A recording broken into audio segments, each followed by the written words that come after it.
Coming up on Market to Market, persistent drought takes its toll on U.S. corn and soybean production. Midwestern vegetables also wilt amidst the driest conditions in half a century. And cattle producers contemplate high feed costs, water shortages, and tough choices. Those stories and market analysis with John Roach. Next. Funding for Market to Market is provided by DuPont Pioneer, working with growers to match the right product to the right acre. Science with service, delivering success. This is the Friday, August 10 edition of Market to Market, the weekly journal of rural America. Despite reports on Friday indicating a slowdown in China, the outlook for the U.S. economy brightened a bit this week after new data revealed improving labor prospects and increased U.S. exports. According to the Labor Department, the number of workers applying for unemployment benefits fell last week by 6,000. The decline bolstered sentiment that modest job creation in July could carry over into August. The government also reported America's cavernous trade deficit narrowed by more than 10% in June to $42.9 billion. That's its lowest level in 18 months. The drop was due primarily to cheaper oil imports, but U.S. exports also rose to a record high of $185 billion. Those developments were welcomed on Wall Street, where despite a modest pullback Friday, the Dow Industrials and S&P 500 both posted their fifth consecutive weekly gain. Corn futures contracts soared to record highs Thursday when data revealed 80% of the nation's fields are in extreme or exceptional drought. And corn prices remained above $8 on Friday after the Agriculture Department slashed estimates on U.S. corn production. The Agriculture Department cut estimates on U.S. corn production to 10.8 billion bushels, down 17% from the agency's July prediction. If realized, that would be the smallest harvest since 2006. The USDA pegs the national average yield at 123.4 bushels per acre. That's down 15% from last month's guess, and if it comes to fruition, would be the smallest yield in 17 years. U.S. soybean production is now forecast at 2.69 billion bushels, reflecting a 12% decline from the July estimate. The USDA expects an average soybean yield of 36.1 bushels per acre, which would be the lowest since 2003.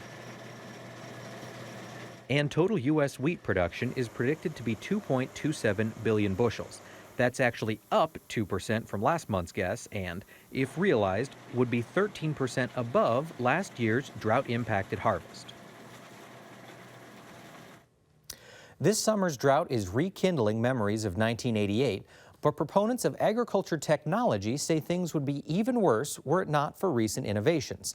According to the USDA, the average corn yield in 1988 was about 85 bushels per acre. This year, denser planting of seeds genetically engineered to better tolerate drought are expected to yield 123 bushels per acre. But the biotech industry is not without growing pains. A jury awarded Monsanto $1 billion last week in a patent infringement trial with DuPont Pioneer, a national underwriter of this program. DuPont Pioneer plans to appeal and believes it will overturn the verdict. And some growers shun genetically engineered products, hoping to capitalize on a lucrative organic market. This year, however, the drought is withering prospects for Midwestern vegetable producers. While corn and soybean farmers are the most visible of those enduring the harsh weather, another group of agricultural entrepreneurs also are victims of the heat.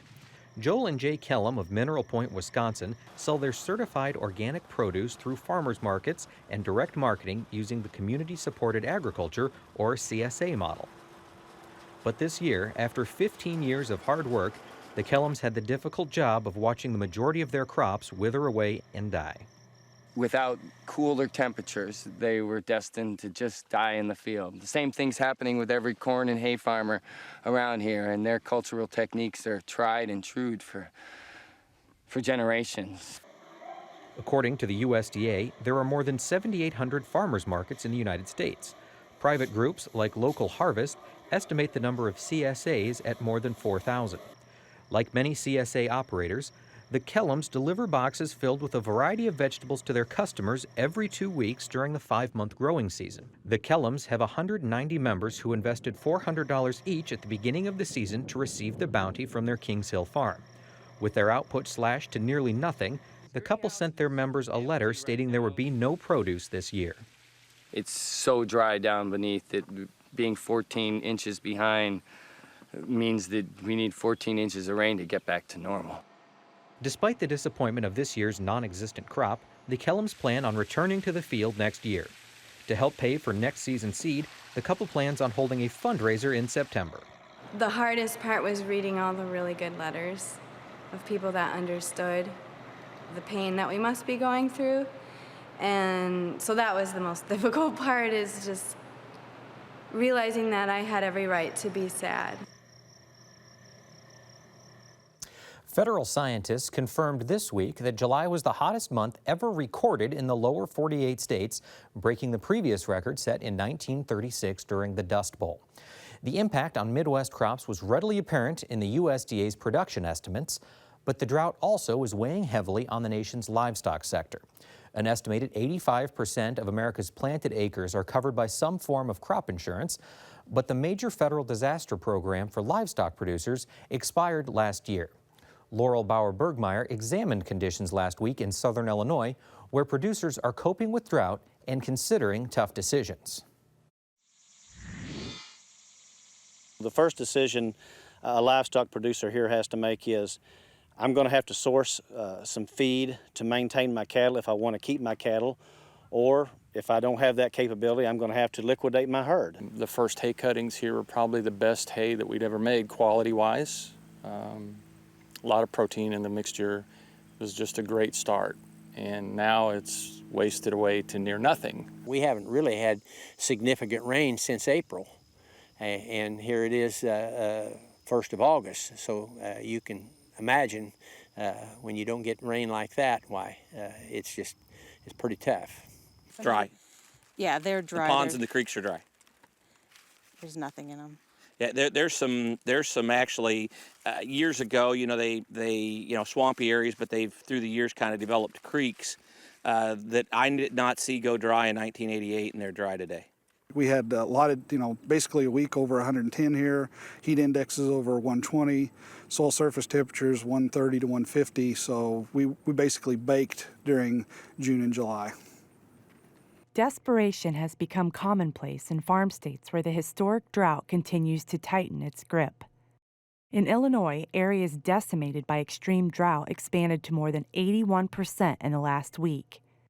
As you can see right here in the second row, you got a blank, a blank, a blank, a little ear that's not going to survive the corn head, blank, blank, blank, blank, blank, blank, and just go on down the road, it's all blank. Basically, when you look at this corn, what I mean an ear that's not going to survive the corn head, that little ear right there, what little corn's on that, yeah, will yield something, but unless you're chopping it for silage, it's not going to make it through a corn head. It's just going to go on down and just shell off. Dan Byers operates a forage harvesting and bagging business with his father, Ron, near Berwick, Illinois. He runs 5 crews to keep up with the current high demand for silage. Or significantly earlier. I just started my first job on July 20th, and never in my life have I started chopping silage that early. How much new work, it's significant, very significant. From a combination of guys that have always chopped silage, wanting to do more because, their feed supply is either A, down because the hay was worse, or B, they're already feeding, hay or whatever to their cows because grass is short. According to USDA, roughly 3/5 of the nation's rangeland and pastures are considered to be in poor to very poor shape. Ostensibly, there is nothing in the pastures. Yeah, you might have a little bit of fescue head out there, but the cattle are not eating it. It's so dry and brittle, it's worse than the straw that if they were to eat it. And it's down to nubbings. Yeah, we've seen one pasture that actually the cattle have been off for 6 weeks or 8 weeks, but there was no regrowth. What's particularly devastating is the fact that guys have been feeding hay since June. and they don't have the stocks, the hay to get them through probably past November, end of November, beginning of December. They just don't know where to go. Teresa Steckler is a beef specialist for University of Illinois Extension. She says in addition to finding alternative feed sources, water supplies are a big concern. Where we've had to use ponds or creeks as water sources, some of those are drying up. Right here next to us, we've got a pond that's almost dried up. We've had to run some water lines, and we're going to be putting in public water access to those cattle, and we're having to do that in 3 separate locations here on the farm.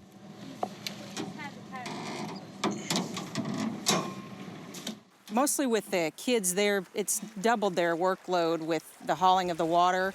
They have to haul about 3 loads a day with that, and we also have to check on the cattle a lot more with the heat and make sure they're not heat stressed, and if they are, we have to bring them up and try to cool them down. According to Kansas City Fed economists, most of the burden of the drought has come through higher crop prices, which they say will persist as long as crop inventories remain low. The drought is so widespread, you know, the food choices are feeding expensive feedstuffs. Hay is being transported and trucked in. There's not enough hay for the livestock here, as there isn't around much of the Midwest. So your options are pay the exorbitant high-priced feed costs. Obviously, because of the corn futures market, all of the grains to fatten out calves have gotten very expensive. You know, it was, I bought feed this week, it was $293 a ton, where normally you're paying $156 a ton. Hay costs, round bales are now $105. Normally they're $30 or $40, and it's just a supply and demand function. The cattle sell-off that's occurring right now across the Midwest and most of the cattle belt is a result of the lack of feed and the high cost of feed, and it's just prohibitive to a lot of folks staying in the cattle business. Here in the next 2 or 3 weeks, I'm going to have to decide what I want to do in order to stay in the business, and I may have to cut my herd again, and if I cut my herd down in half again and keep 10 core cows for the genetics, I can probably get through to spring, but that's going to severely hurt income potential later. Just 60, 90 days ago, cattle prices were at all-time highs. They have dropped tremendously. So if you're forced to liquidate right now, you're doing so at a bad time from a market standpoint, because the cattle prices that we were getting, they're just not there now. But I'm afraid that a lot of those individuals are going to take this opportunity to get out of the business. I hope they don't, because our cow herd is dwindling across the United States as it is, and I have fears about that. As demand for beef grows around the world, I have concerns that we're going to have enough beef to meet that need. What promised to be a very lucrative year for farmers and ranchers alike has turned into a harvest of discontent. The hope is we're going to always, we're going to set the next world record on corn yields or whatever, so in our own minds, I guess. But we're not, we don't plan for a disaster from the standpoint of, we go out and say, well, this isn't going to work. So we started off at a good year, things went downhill. From my standpoint, and a lot of the farmers I know and I work with, if they've taken the time in these last few really good years to bulletproof their balance sheet, if they've got good working capital, if they bought up on their crop insurance, my comment's been, it's a spectator sport. We're just waiting for it to get over. We've lost the game. We're just waiting for the last whistle to blow, and then we'll start on next year. For Market to Market, I'm Laurel Bauer-Bergmeyer. Next, the Market to Market report.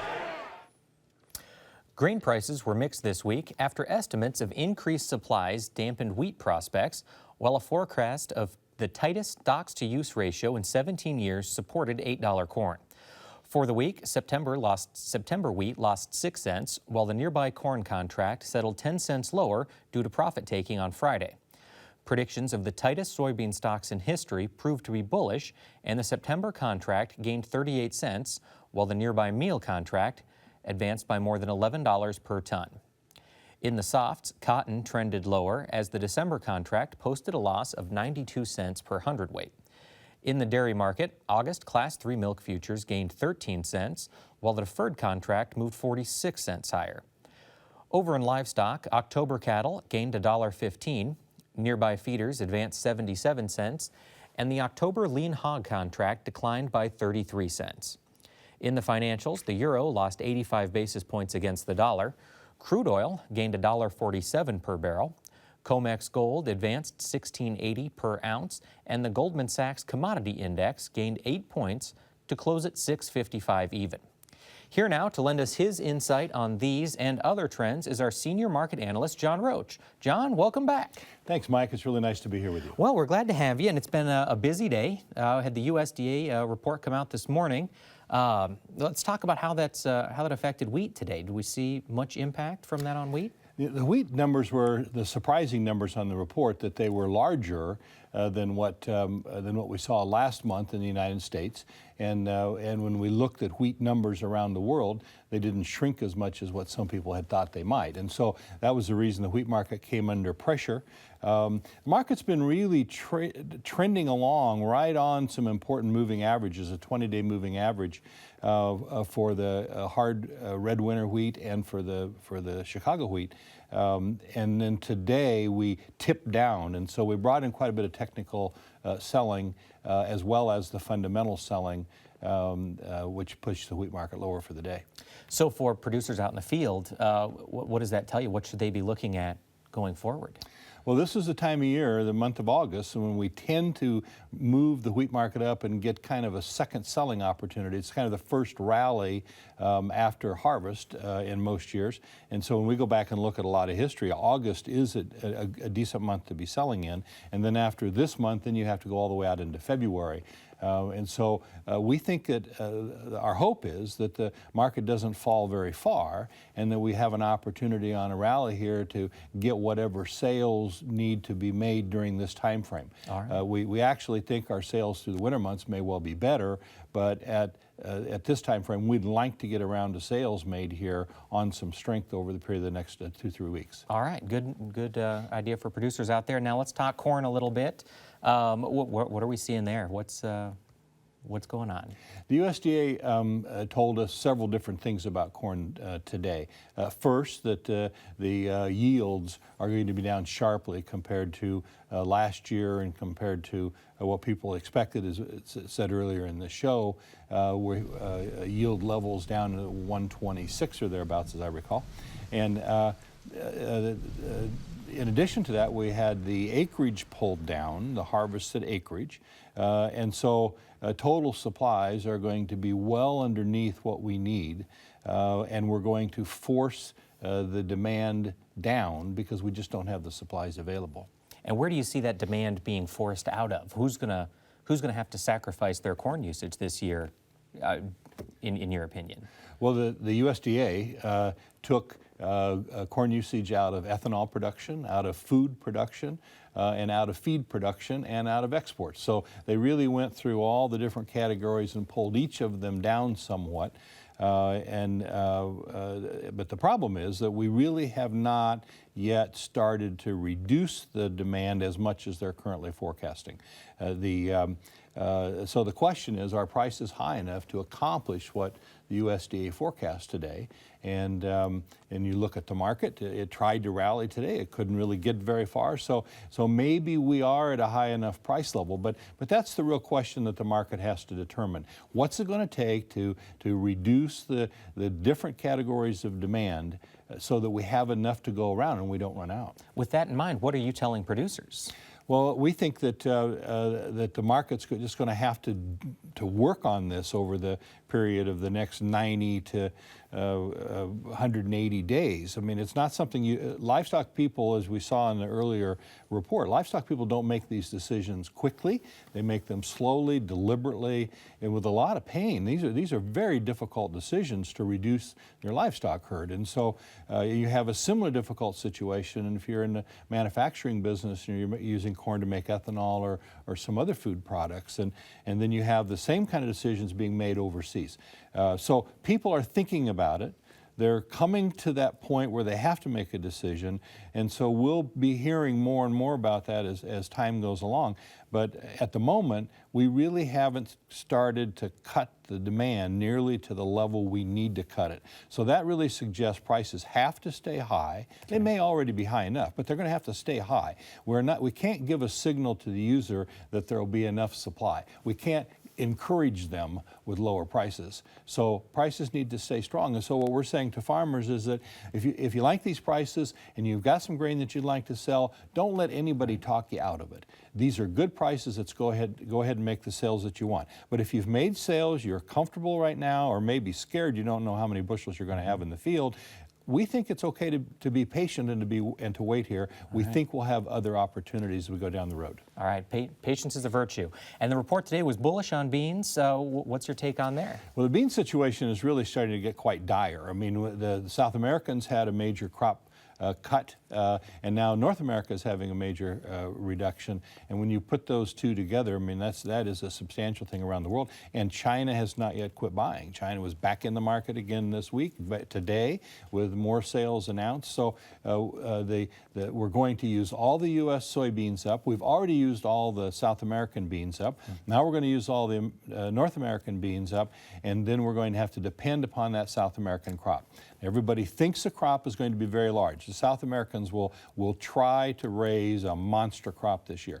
If Mother Nature lets them, okay, everything will maybe be all right, but it's going to be dicey. So the bean market is also on a very solid fundamental situation here, and we think we'll have opportunities to make sales at better price levels. So again, patience. Patience. Wait for the market to come up. Wait for the oscillators to signal it's time to make some sales. All right. Well, let's move into livestock a little bit. What are you seeing in fat cattle? Where's the market going there? How's the demand level? Well, we think the demand's going to spur up here. I mean, we've got a little cooler weather. I mean, we felt it in Iowa today. Didn't it feel good out there? I mean, it's a little cooler weather, and this is a normal time of year when we see the demand ramp up as we move into the Labor Day weekend. So we think the market is going to be a solid market here, and that we could maybe advance the cash market maybe $4 or $5 a hundredweight during this period of time. So we're kind of optimistic on the market here over the shorter run. But on an advance, moving in toward the Labor Day weekend, we're hoping we can get the futures market up. We traded right up at the top of resistance. If we could clear 127 on the Octobers, we can maybe scurry on up into the low 130s. So we're hoping for that opportunity to be able to get some hedges on, because we think the fourth quarter will be back under some pressure. All right. Well, let's talk hogs a little bit. Move into that market. Had a down week last week. A little bit lower this week. What's the forecast looking for hog producers? The hog market. We look at something that's called the livestock crush, which is the price of corn, the price of meal, and the price of hogs. It's at the lowest that our data has been in the last 9 years. The profitability in the hog business is really tough. And we've seen the sow slaughters pick up a little bit last week, was the biggest week of the year. We think it's going to pick up some more. We think that it's indicating maybe a little bit of liquidation. But the USDA in their forecast today said that the third quarter would average $5 a hundred better than the second quarter, but the fourth quarter we're going to lose $6 compared to where we get to in the third quarter. So we're concerned about the hog market longer term. All right. Well, thanks so much, John. Appreciate you being here. That wraps up this edition of Market to Market. But if you'd like more information from John on where these volatile markets may be headed, visit the Market Plus page at our website. You'll find expanded market analysis, audio podcasts, and streaming video of our program, as well as links to our Twitter feed and Facebook account, all free at the Market to Market website. Join us again next week when we'll examine the long-term impact of smaller crops, tighter supplies, and higher prices. Until then, thanks for watching. I'm Mike Pearson. Have a great week.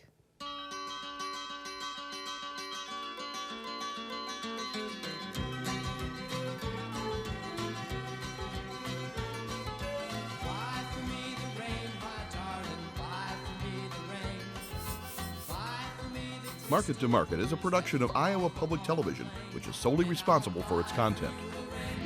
Funding for Market to Market is provided by DuPont Pioneer, working with growers to match the right product to the right acre.